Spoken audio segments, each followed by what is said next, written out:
My name is Vanessa Joaquin. It is August 15, 2019, and I will be naming different regions of the brain, starting with the olfactory bulbs.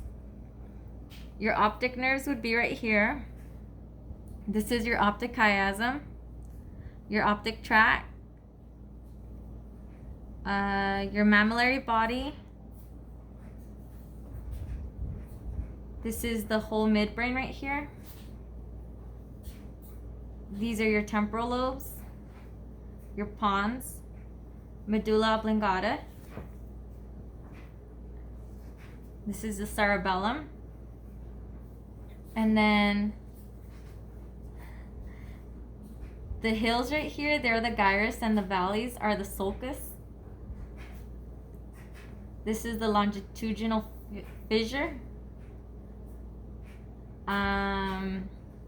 Your frontal lobes, your parietals, occipitals, parietals, your parietal lobes, occipitals, and then back to your cerebellums.